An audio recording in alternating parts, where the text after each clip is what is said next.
Everyone dies. And when it's our time to go, some of us will be embalmed, buried, some cremated. When you're dead, you're dead.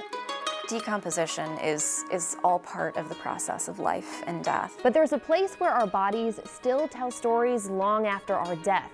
It's called the Forensic Anthropology Center, better known by its nickname, the Body Farm.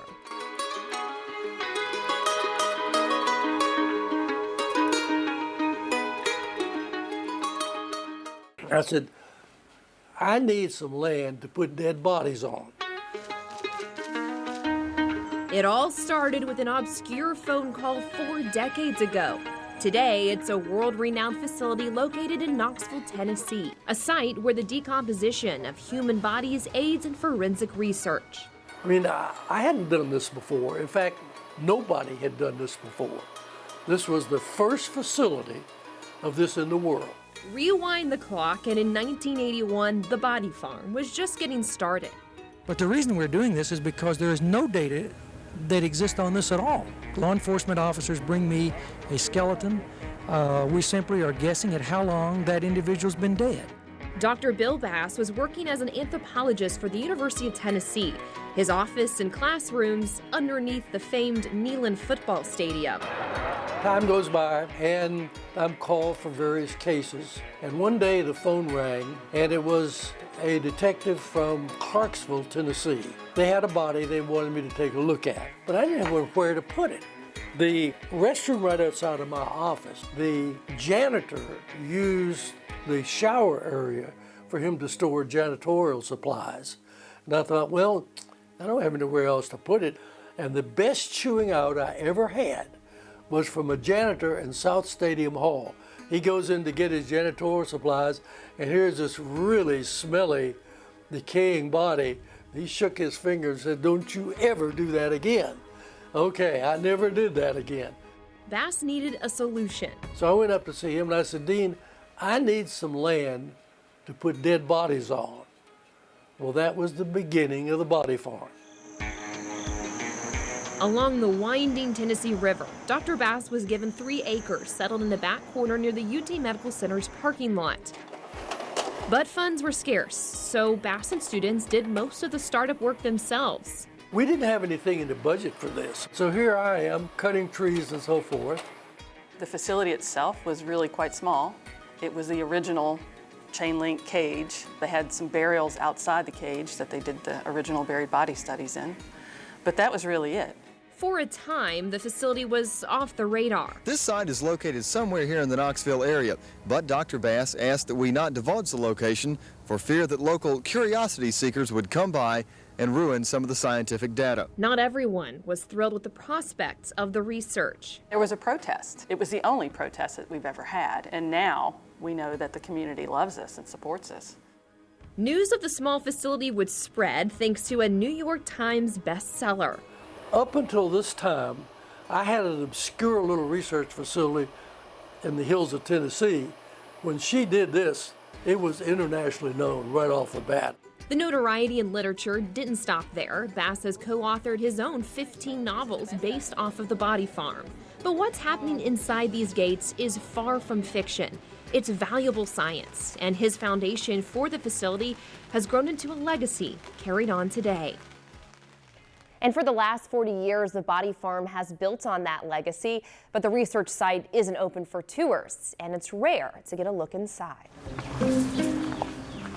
The facility is not anything like what you imagine it is. Yes, we have a lot of dead bodies out there. You know, you have these 2 fences. You have the privacy fence and then the chain link with the razor wire on top to keep people out.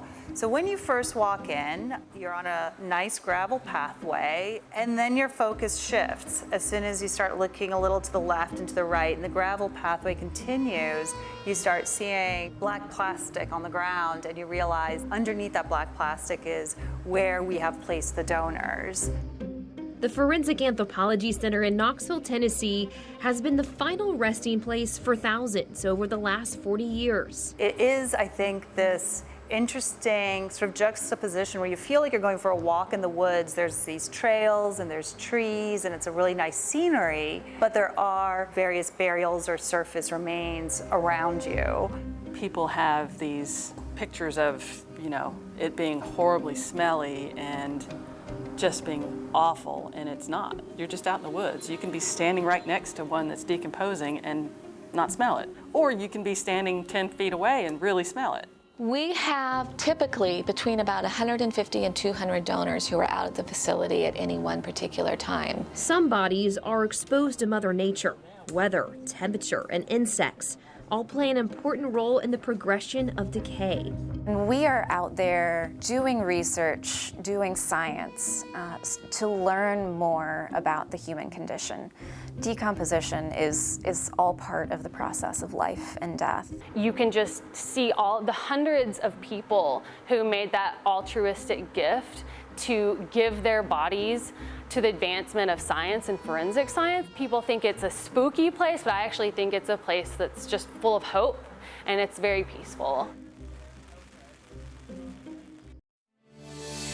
Sitting on a hillside overlooking the Tennessee River, UT's Body Farm is a peaceful spot, but it's also quite busy. Not a day goes by that someone isn't there. Students and researchers, and the many coroners, investigators, and detectives who travel from all over the world to gain valuable skills in crime scene investigation. I'm really proud of our training program. We have students who are law enforcement and have lots of experience under their belts, and other students who have never seen, you know, a deceased individual before. We are able to modify our courses to really match their experience and comfort level. Whether it's estimating time of death, learning to identify skeletal remains, or excavating mass graves. On this day, it's a group of experts from south of the border. We have crime scene investigators, anthropologists, archaeologists, individuals who work in the kidnapping units in Mexico, and they're working on a burial. They need to find it, excavate it, document it. So my team right now is working on troweling away at the dirt and screening it, hopefully encounter some human remains. And yes, there's rotting flesh, dead bodies, and bones, but the forensic anthropologists who work here on a daily basis want people to understand this isn't a scary movie set. The Body Farm is not a place of sensationalism, and we don't place our donors out for, you know, grotesque displays. We have the utmost respect for our donors. While what happens behind these gates is kept private, the team hopes the power of their research will impact those beyond the gates for years to come. So that they can see that the facility is not just this big black scary box, but something that they can feel a part of. They can understand how this research helps people. That brings a sense of community and pride to what we do. Popular crime shows often portray forensic anthropologists as confronting a killer and finding that one clue that will crack the murder case. In real life, things look a little different. Bones makes it look easy. They always have much nicer technology than we have. We can't solve a case in an hour. It's always that balance between entertainment and the truth. The truth is, what they do is significant, and they aren't afraid to get their hands dirty. Their research on trauma and decomposition of bodies and skeletal remains can give law enforcement a better picture of what happened at a crime scene. But it's their job to stick to the science. We never go and talk to suspects or family members. You know, there is this division of the investigation, what the investigator does, and what we do in the lab. The Forensic Anthropology Center isn't solving cases, but again, the research they do does aid investigators. One of the biggest things that we're working on right now is trying to improve the methods that we use in forensics to determine how long someone has been dead. That's one of the most crucial questions in a death investigation or in a murder. There you go. And the Body Farm provides a training ground for officials to sharpen their own skills for whatever scene they might encounter. Just really helps an investigator to understand what the body does. And being able to look at a body and tell the difference between animal activity like rodent gnawing versus trauma to the body. What law enforcement learns and applies to cases today all came from a foundation laid by forensic anthropologist Dr. Bill Bass. In the early days of his time in Tennessee, Bass was a legendary figure at local crime scenes. I've done a little over 700 cases in my career. Every death is a puzzle to see if you can figure out what happened. And sometimes those puzzles are still unfinished. Housed in the Bass Skeletal Collection are about 50 remains from unsolved cases that law enforcement can revisit. We get to a point where we've done everything we can and then something new comes up. And so we pull it out and reevaluate. The more eyes that we can have on it, the better. I went down on a cold case that I still have, and we set the bones back out to look at those, and we went over them. And looking at that, you're looking at history, right? You're looking at the evidence. The only person that really knows what happened are those remains. And this team is invested. They care about the outcome of these cases. So many individuals who remain unidentified, who deserve a name and their story told. I want to get them all identified. We also have incredible empathy for the people who come to us as forensic cases. We want to find out answers for the families and for the criminal justice system. It's a big decision to make, choosing to donate your body. But the legacy that lives on in the Forensic Anthropology Center today is because of the dead, those who have chosen a final gift to science. Every day we work with the body donation program, where we are answering questions from potential donors, bringing in donors who have passed away. The moment a donor arrives at the Forensic Anthropology Center, the research begins. There's not a day when someone's not out there taking a photo, doing research. We have a database of over 1 million photos of donors throughout decomposition. So when we receive a donor, depending on the research that they're enrolled in, they're typically out at the facility for 1 year to 2 years. After the decomposition process is complete here, the donor's skeletal remains are recovered and brought to the Bass Forensic Anthropology Building to be cleaned by students. They're going to clean off the dirt, make them safe to handle with bare hands. They will use dental picks and brushes over the sink with just water. We can get a skeleton done in an afternoon if it's just a little bit dirty. It's a lab with hints of a home. Crock pots are what we use for small amounts of mummified tissue and cartilage. So when we have really stubborn tissue that is not coming off, we just heat the water up so that it's not boiling, just so that it's warm, and that causes that tissue to loosen up so that it can then be scraped off with a dental pick or just pulled off with forceps. After they are finished cleaning, they'll put the tray on the clean rack, and we'll do an inventory at the end once the entire donor has been finished being cleaned. Next, those bones make their way to Strong Hall, where they are cataloged and labeled and kept forever inside the Bass Skeletal Collection. We have received over 2,000 donors since 1981, when Dr. Bass first initiated the body donation program. But those thousands of bones aren't sitting collecting dust on the shelf. We like to believe there's no end to the gift of body donation here, because we use the skeletons from 1981 today for research and for training, and we have people come from all over the world to take part in that. One current research project will help law enforcement better interpret fire deaths. Many times we'll get a case of people who die in fires in residences, and the police have to ask the question, did they die in the fire, or did something happen to them before? And it can be very, very difficult to tell that because the fire itself creates so much fragmentation of the body. So we can see lots of broken bones, but we can't necessarily tell, did those happen before the fire or as a result of the fire? And that's going to be a game changer with how we interpret fire deaths. Anthropologists aren't the only ones who are privy to the research. Families can come and sit with remains or learn what we've learned about them. Families do continue to call, and they want to know what projects their loved one has been incorporated into. They may want to know step by step what happened, from the time we received the donor, the body, what do we do with it? And then, we talk about it. They may want to see what's in the files. The donors that donate their bodies, we could not do it without them. It is the greatest gift in the world to donate your body to science, because it helps endless people. The end of one life that can give an eternal gift in the name of science. When you're dead, you're dead. I think the older you get, the more comfortable you are with death. And when it's Lucinda Denton's time to go, her final resting place won't be in a casket deep in the ground among tombstones and manicured green grass. It will look quite different. I'm going to the body farm. And I decided to do that because I'd like for my body to be useful after I'm dead. Denton is one of 5,000 people who are pre-donors and have already been accepted into the body donation program at the Forensic Anthropology Center.